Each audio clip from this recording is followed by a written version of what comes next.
ईशाय श्रीनिवासाय गोविंदाय नमो नमः। नमो महद्भ्यो ऋषिभ्यो गुरुभ्यो नमः। గోమహిమ అపారమైన విజ్ఞానంతో వేదములు మొదలుకొని వేదాధారమైన అన్ని గ్రంథాల్లో కనబడుతున్నాయి. ఇటు వైద్య గ్రంథాల్లోనూ అటు ధర్మశాస్త్ర గ్రంథాల్లో కూడా గో ప్రశస్తి గోచరిస్తున్నది. ఇక్కడ యూయం గావో మేద యథా కృశం చిదశ్రీరం చిత్కృణుథా సుప్రతీకం భద్రం గృహం కృణిత భద్రవాచో. ఈ వేదమంత్రమేందు చెప్తున్న అంశము, కృషించిన శరీరం గలవారికి నీ వల్లనే హృష్ట పుష్ట శక్తి వస్తున్నది అన్నారు. హృష్ట అంటే మనస్సుకు సంబంధించిన ఆనందం, పుష్ట అంటే శరీరానికి కావలసిన ఇంద్రియ పటుత్వం. ఈ రెండూ కూడా నీ వల్లనే వస్తున్నాయమ్మా అని గోవుని కీర్తించారు. ఇక్కడ అంటే గోక్షీరాది గవ్యముల వల్లను లభిస్తున్నది శారీరక పుష్టి, మానసిక తుష్టి. ఈ రెండూ ఇవ్వగలిగే శక్తి గోక్షీరానికి గాని ఆ క్షీరము నుంచి కలిగేటువంటి ద్రవ్యాలకు గాని ఉన్నది. దీనికి సంబంధించి అనేక పరిశోధనలు కూడా తేటతెల్లం చేస్తున్నాయి.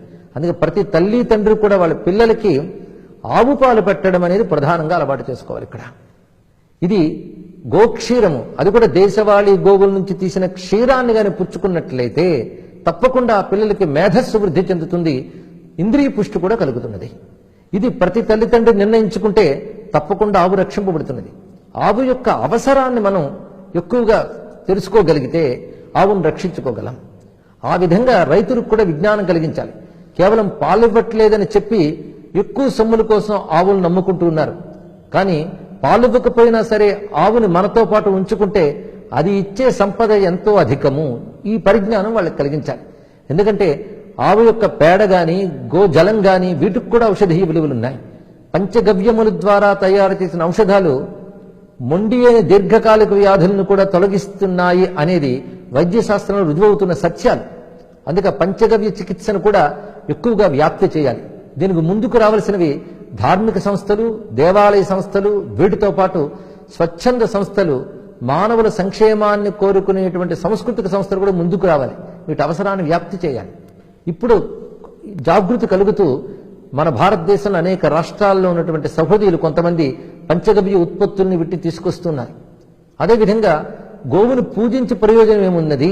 ఎటువంటి ప్రయోజనము లేదు. మనం పూజిస్తే అది భయపడి పక్కకు పోతుంది కదా, అటువంటి దాన్ని పూజించడం ఏమిటి అనే వాళ్ళు ఉంటూ ఉంటారు. వారికి విన్నపం ఏమిటి అంటే, గోవు భయపడచ్చు, గోవు పూజిస్తున్నామని గోవుకు తెలియకపోవచ్చు, గోవుకు ప్రదక్షిణ చేస్తున్నామని గోవుకు తెలియకపోవచ్చు. ఎందుకంటే గోవులో ఉన్న జ్ఞానము, గోవులో ఉన్నటువంటి జీవుడు వేరు.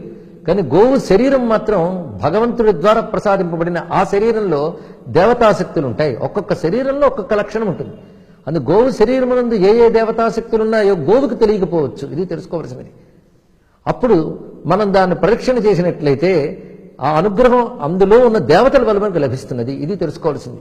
ఒక ఔషధం వాడితే జబ్బు పోతుందనే విషయం ఔషధానికి తెలియదు, వాడుతున్న మనకు తెలుస్తుంది.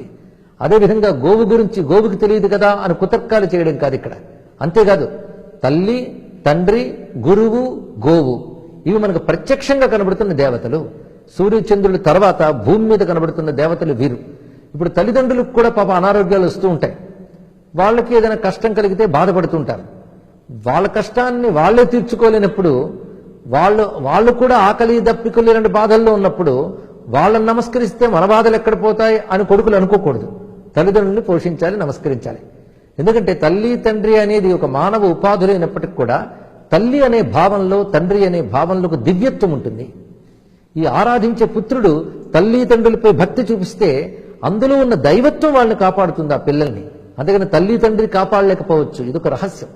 అందుకే మాతృదేవోభవ పితృదేవోభవ అని చెప్పిన వాక్యాల్లో తల్లిని తండ్రిని దేవుడిగా చూడు అని చెప్పడంలో ఒక ఆంతర్యం ఉన్నది. అంతేకాదు, కొన్ని రకాల గ్రహబాధలు పోవాలంటే తల్లిదండ్రులు పాదాలు కడిగి నీళ్లు జల్లుకుంటే గ్రహబాధలు పోతాయి.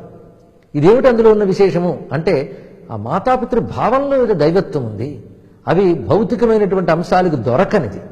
అందుకు దివ్యాంశాలను భౌతికంగా సమర్థించాలని అనుకోకూడదు. అక్కడ ఆ దివ్యత్వాన్ని గౌరవించవలసిందే. అలాగే తల్లి, తండ్రి, గురువు ఎలాగో గోవు కూడా అలాగే. ఇది తెలుసుకోవాల్సిన మరొక అంశం.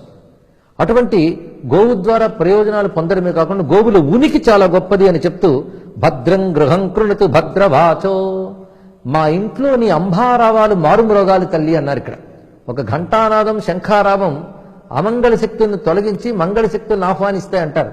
అంతకేమీ తీసిపోదు ఆవుల యొక్క అంబారవంలో. అలాగే ఆవు కాలి క్రింద దుమ్ము ఒక గొప్ప విభూతి, ఇది కూడా తెలుసుకోవాలి. దీన్ని గోధూళి అంటారు. ఆ గోధూళి నుదుట పెట్టుకుంటే అనేక దుష్టశక్తులు తొలగిపోతాయి. అందుకే కృష్ణ పరమాత్మ గోధూళితోనే నిండిన శరీరంతో ఉన్నాడు అంటే లీలాసుకుడు. గోధూళి ధూసరిత కోమల గోపవేషం గోపాల బాలక సతేరనుగమ్యమానం సాయంతనే ప్రతి గృహం పశుబంధనార్థం గచ్చంతమచ్యుత శిశుం ప్రణతోస్మి నిత్యం. పరమాత్మ స్వరూపం